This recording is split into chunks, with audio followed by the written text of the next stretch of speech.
can't make it down here on a Friday, every Friday, or even some Fridays, because when you do come home, you want to see your families or you're getting in late. So we know all of that. It's not required of you, but what I will say is that now that you are our scholarship recipients, when you go to reapply to our scholarship, you're now considered in a different category. You're considered with renewals. You're no longer considered with people who've applied for the first time. So what that means is you're rated a little bit differently. We have a different form that we look at to rate you to determine whether or not you're going to get a renewal scholarship with us. And I'm telling you this because we want all of our renewals to have competitive applications so that they can reapply. So what that means is we are going to look at how much you've been in contact with us, not necessarily how many events that you came to, because we know we can't come to all of them. But we are going to see, like, did they email us? Did they let us know what was going on in the semester? On the orange and gray forms, did they actually fill them out, or did they just put one sentence and say that they turned it in, or did they actually give us some substance to work with? So just so you know, the biggest thing that we can let you know is stay in touch with us as much as possible. And that's for two reasons. One is for when you go to apply for a new scholarship with us. And the other one is so that we can make sure that we're filtering opportunities to you. The more we know about you, the more we can kind of filter different opportunities your way. For example, we had somebody come this summer and tell us, hey, Angel, we just started this new center in Indio that helps women start their own businesses. And we want 2 students to come and intern with us to learn what we're doing and to help women start their own businesses. And so in my head, I'm like, okay, well, who are our business students who are really interested in helping people start their own business or maybe starting their own business? And I was able to pick 2 students to select and send them over to that center. So the more I know about you, the more I know about your goals and what you're trying to do, the more I can send those resources to you. Okay? Any questions about any of that stuff? No? Okay. So dates and deadlines. Pretty much went over this with you already. I think the most important one is your grades and your schedule. So we will not be able to cut you checks without grades and schedules. So we want your grades as soon as they're posted, but definitely no more than 2 weeks after they've been posted.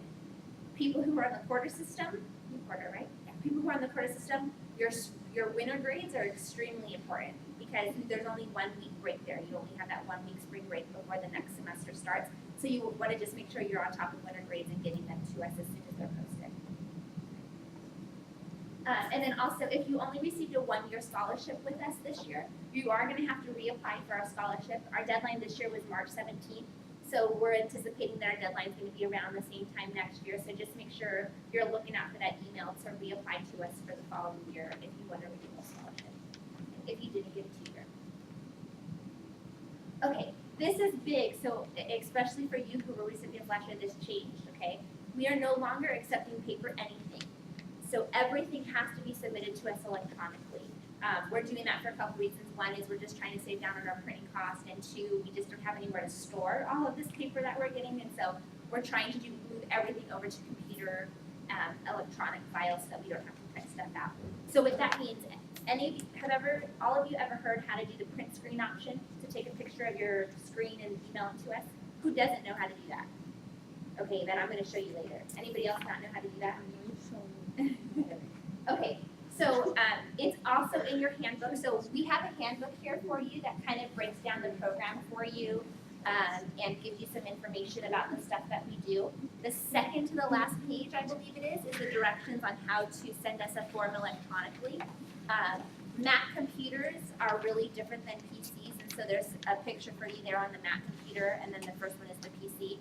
One thing I do want to note that's not in the instruction manual, if you have a laptop, you usually have to press a function button in order to get the print screen to work. So if you're having problems with it, it's probably because you have to press a function or a control button or something like that. So everything has to be submitted electronically.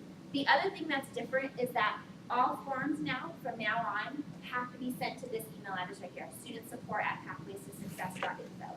Before we break down the caseload, Alex works with students whose last names are A through L, and then I work with students whose last names are M through Z. Before you were sending the forms to us, now we want everything to go to this email address so that all the forms or documents are in one place. Okay? Do you need a pen? Yes. Okay. But I'll leave it, it's on the board too. We'll make sure that you get it so that you can write it down. So don't forget, all forms go there. And electronically, we're not going to accept faxes either. Everything has to be done through email. Okay. Well, I I was having trouble doing it, so I just I printed my schedule, and then I scanned it, and then I sent it. That works too. Okay. The only thing that won't work is copying and pasting. So what happens is when people copy and paste, the format gets all messed up and it's hard for us to read, and it also leaves room for you to be able to change stuff. So we know you're not going to do that, but we want to make sure that we don't even. So if you can scan it and send it, that's another way that works too. Yeah, perfect. Okay, so next big thing is actually picking up your checks. So the way that this process works is actually today we're working on sending all of the invoices. What we do is we have a financing institution that we send our invoices to. They cut all of your checks. Then what we do is we mail all of your checks to your schools. Okay, so it will go to San Diego for you. It will go to Cal State San Bernardino for you. It will go to Redlands for you, and then you actually COD for you. And then you actually have to go to that financial aid office and pick up the check. They do it in different ways. If you set up direct deposit, it's actually directly deposited into your account, so you don't have to actually physically go pick up the check. Every single financial aid office has their own way of doing it, so just make sure you check with them about picking up scholarship money, and they'll be able to give you details on how to do that. The way that it does work, though, is that when we send it to your school, they pay whatever balance you have on your account first, and then they give you a reimbursement check. So if you kind of get a check that's less than what you thought it was, it's probably because you had a balance on your account and they paid that off first. Okay, with the exception of COD. COD just hands you over the whole check. They give you the full amount. Okay. If you're missing any items, so last year, especially for your renewals, we were really lenient. We sent out checks if you hadn't sent us grades yet or schedules. We're not doing it this year. This year, if you don't have the stuff in, you're not going to get a check, and then you're going to be like, oh, where's my money? And we're going to be like, well, where's our stuff? So make sure you get everything in, otherwise there won't be a check there when you go to pick it up. Okay. Pretty much went over all of this.